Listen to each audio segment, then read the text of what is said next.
Purbachal plot দুর্নীতির আরও 2 মামলায় 10 বছরের কারাদণ্ড পেলেন সাবেক প্রধানমন্ত্রী শেখ হাসিনা। একই সাথে টিউলিপ সিদ্দিকের 4 বছর, আজমিনা সিদ্দিক ও রাদওয়ান মুজিব সিদ্দিককে 7 বছর করে কারাদণ্ড দিয়েছেন আদালত। রাষ্ট্রপক্ষের আইনজীবীরা বলছেন, টাকা দিয়ে রাজুকের প্লট কিনলেও প্লট কেনার ক্ষেত্রে কোনো আইনেরই তোয়াক্কা করেননি তারা।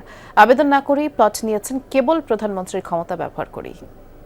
সিলভার টিপ কন্ট্যাক্টে তৈরি নিরাপদ ও নান্দনিক ক্লিক সুইচ নির্ভরতা জীবন জুড়ে।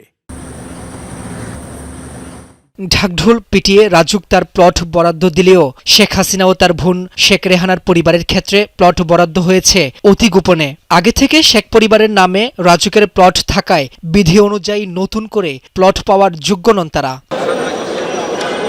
সোমবার প্লট বরাদ্দের দুর্নীতির 2 মামলায় রায় দেয় ঢাকার বিশেষ জজ আদালত 4। মামলায় শেখ হাসিনা ছাড়া প্রধান আসামি টিউলিপ সিদ্দিক, আজমিনা ও রাদওয়ান মুজিব সিদ্দিক। 2 মামলায় শেখ হাসিনাকে 10 বছরের কারাদণ্ড দেয়া হয়। এছাড়া টিউলিপ সিদ্দিককে 2 মামলায় 4 বছর আর 1 মামলায় আজমিনা ও রাদওয়ান সিদ্দিককে 7 বছর করে কারাদণ্ড দেন আদালত। এছাড়া গণপূর্ত মন্ত্রণালয়ের সাবেক প্রতিমন্ত্রী শরীফ আহমেদ সহ রাজুক ও গণপূর্তের 18 কর্মকর্তাকে 2 মামলায় 10 বছরের কারাদণ্ড দেয়া হয়।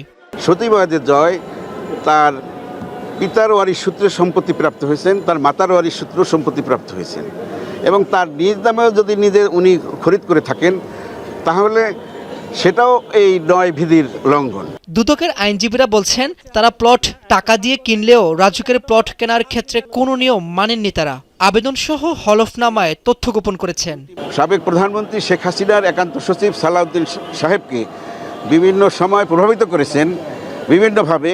এই বিষয়টা প্রধানমন্ত্রী কার্যালয়ের 2 জন কর্মকর্তা কর্মচারী এসে আদালতে সাক্ষী প্রদান করেছেন।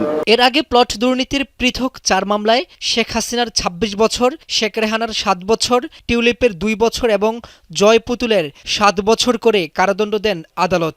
এর মাধ্যমে বিচারিক আদালত থেকে শেখ পরিবারের প্লট দুর্নীতির 6 মামলার মীমাংসা হল। রাব্বি হোসেন, যমুনা নিউজ, ঢাকা।